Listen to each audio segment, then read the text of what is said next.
bem-vindo, bem-vinda, você que acompanha o grupo de reflexão bíblica São Jerônimo aqui no nosso canal do YouTube. Hoje vamos refletir o texto que narra o sepulcro vazio, isto é, o dia da ressurreição de Jesus. É João 20, de 1 a 9, que nos oferece o relato. E quando nós lemos ali, descobrimos que Maria Madalena, esta figura tão importante do Novo Testamento e que tão importante também é para a tradição bíblica, para a tradição cristã, ela aparece aqui como a primeira que vai visitar o túmulo.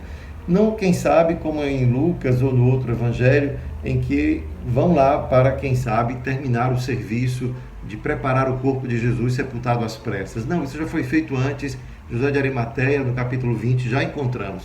Aqui Maria Madalena vai apenas para chorar o seu amigo, chorar Jesus que morreu. Imaginamos isso porque, afinal, ela vai no primeiro dia da semana, isto é, o dia seguinte ao sábado, o dia de domingo para nós cristãos, o primeiro dia da semana.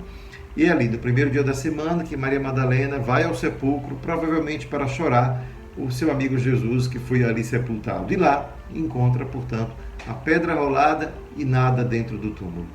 E quando ela volta e diz aos discípulos, ela diz, não encontramos nada.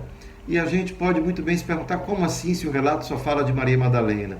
O que faz a gente notar que existe ali um eco de que não foi apenas Madalena, mas as mulheres que foram ao sepulcro. E ela fala então no plural, deixando o leitor imaginar que ao lado de Madalena, outras pessoas, outras mulheres teriam ido também ao sepulcro naquele momento para chorar a morte de Jesus. E é quando então Pedro e o discípulo amado, ao escutar aquele anúncio, vão ao lugar onde Jesus foi sepultado, e o texto nos fala que João correu e foi à frente.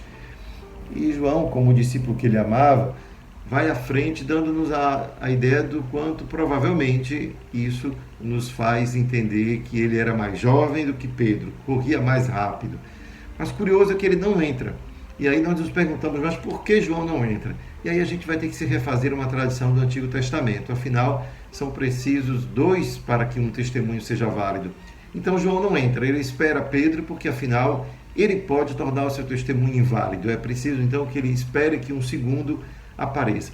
E a gente pode muito bem ver o quanto isso pode ter outros significados, Afinal, João, como aquele discípulo amado, aquele que é movido pela emoção, aquilo que ele é movido, vamos dizer assim, pelo carisma, pelo aspecto mais emotivo, carismático da vida.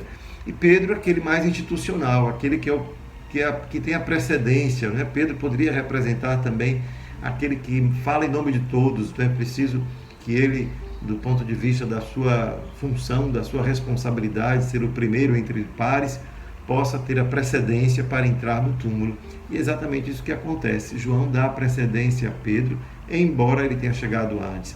E a razão para ter esperado também é o fato que era preciso dois para um testemunho ser válido. O testemunho de João não teria valor e ele compreende isso, e por isso espera Pedro para que juntos possam dar testemunho daquilo que estava para ser revelado a eles. E o curioso é que o texto nos fala de um pano e de a toalha, de que os panos que estavam envolvendo Jesus estavam dobrados à parte. E a gente pode bem imaginar, então, o que esse sinal representa. Afinal, se Jesus tivesse sido roubado por ladrões, o seu corpo tivesse sido roubado, a gente podia encontrar os panos em desordem. Ou se simplesmente ele foi tirado dali para levar para outro lugar, não teria sentido tirar esses panos, porque afinal ele ia ser sepultado em outro lugar. Era preciso, portanto, conservar os panos.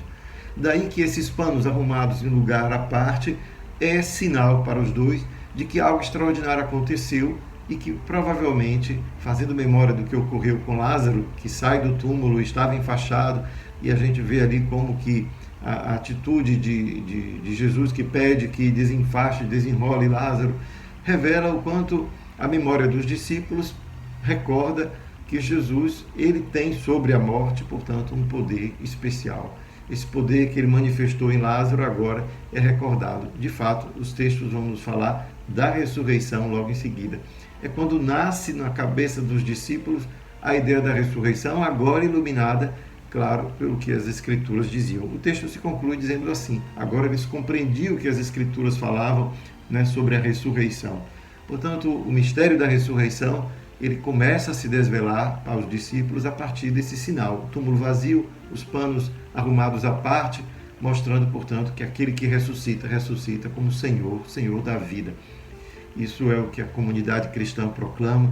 Esse é o modo tradicional de anunciar que Cristo ressuscitou. O sepulcro está vazio, ele não está aqui, porque ele ressuscitou. Glória ao Senhor, louvado seja nosso Deus, aleluia, e todos os cantos de louvor que se multiplicam, porque afinal aquele que estava morto não está mais, ele está vivo. Esse é o grande anúncio da Páscoa, que esse evangelho de hoje é o primeiro desses que serão lidos nesses dias para nos recordar este grande acontecimento. Mas guardemos estes sinais. As mulheres que vão ao sepulcro para chorar Jesus é Madalena, a primeira amiga, a próxima a ele. O discípulo amado também é aquele que vai para próximo de Jesus, onde ele estava sepultado, e os dois juntos se dão conta de que algo extraordinário aconteceu. Um discípulo é aquele que viu e acreditou, é João amado. Isso tudo nos convida também a fazer esse passo na fé, não é? Ver e acreditar sem ter visto. Finalmente, o que se vê é apenas o túmulo vazio. Mas pelos sinais nos damos conta, as Escrituras confirmam, ele está ressuscitado, está em nosso meio.